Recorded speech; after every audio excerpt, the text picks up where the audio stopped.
going on, Jerome's? It's a beautiful Tuesday morning. Birds are chirping and stuff. And Jordan Addison, we did it again. The Vikings have found themselves another superstar wide receiver. And when the Vikings did draft Jordan Addison at number 23 overall, the fourth of four in a row wide receivers in the first round, they're wondering what they were getting. So first off, Jordan Addison pulled off a huge trick, won the Blitnikoff Award as a true sophomore, and he convinced the world that Kenny Pickett, small hand smells like cabbage, was a first round pick. And also apparently he made Caleb Williams. Now, we used to say this in jest, but I think it might be legit. I mean, ever since Addison left USC, things have kind of gone to poop. Well, the defense was still bad, but it doesn't matter. But the introduction most Vikings fans had after he was drafted was, of course, him speeding. Him going to $140 and a 70 or whatever. But the whole thing about it was that he was supposed to be the Robin to Justin Jefferson's Batman. But you know what's better than that? Two Batmans.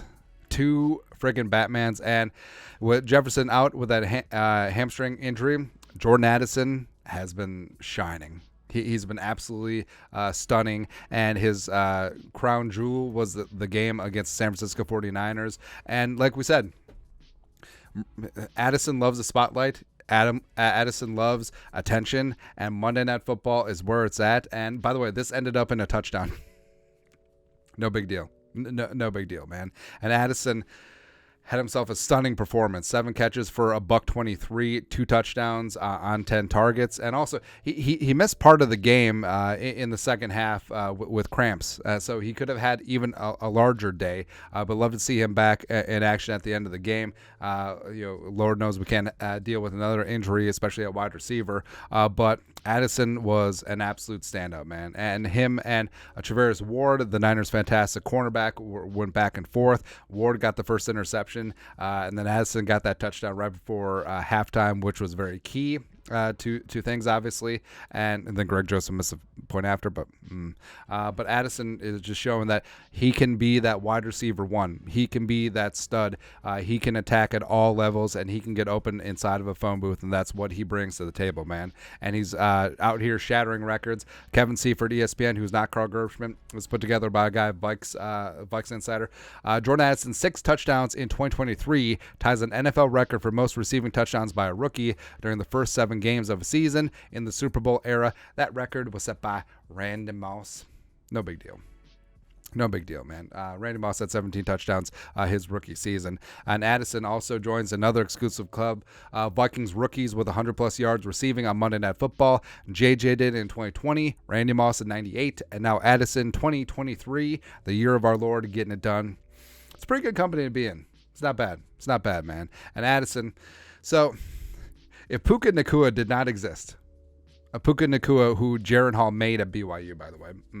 I mean, Addison amongst the 4 first-round picks, Jackson Smith and Jigba, Quentin Johnston, Zay Flowers, he is a standout amongst those 4. Puka's just like a freaking outlier, man. But so far this season, 29 catches, 400 yards receiving, 6 touchdowns, which not only is 6 touchdowns leading all rookies, it's second in the league. Tied for second league with Stephon Diggs. Number 1 is Tyreek Hill with 7. So, I mean, Addison, all he does is catch touchdowns, and we'll take it. We'll take it at this point, man. Also, he's got a very robusto 13.8 yards per catch, and I understand the numbers that Adam Jerome, Ezekiel Thielen is putting up in Carolina right now, but, I mean, Addison's the future, man. Addison, he's such a clean route runner. He's able to fight press, which was a concern given his size coming in. Played a lot of slot, almost exclusively in the slot at Pitt.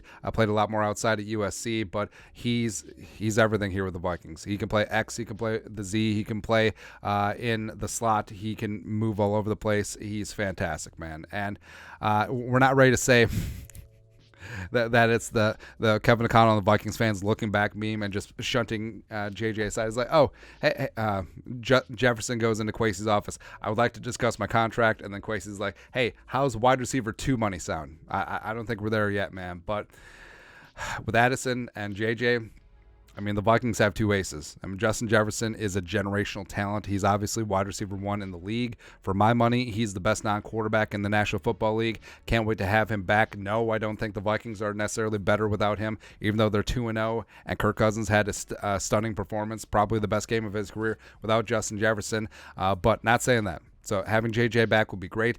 Pay Jefferson, pay Daniil, pay Kirk, but also Jordan Addison. He's a wide receiver 1 in his own right, man. And so the Vikings have two aces, pocket aces on this thing, and we're going all in. That's right, man. But your thoughts on our thoughts. Jordan Addison had his bust-out performance. He's a star in the making against the Niners on Monday Night Football, and the Vikes win. Let us know your thoughts and our thoughts in the comment section below. Subscribe for daily Vikings takes. Want to support the work? Put a little something in the Venmo. But until next time, Skull Production Value.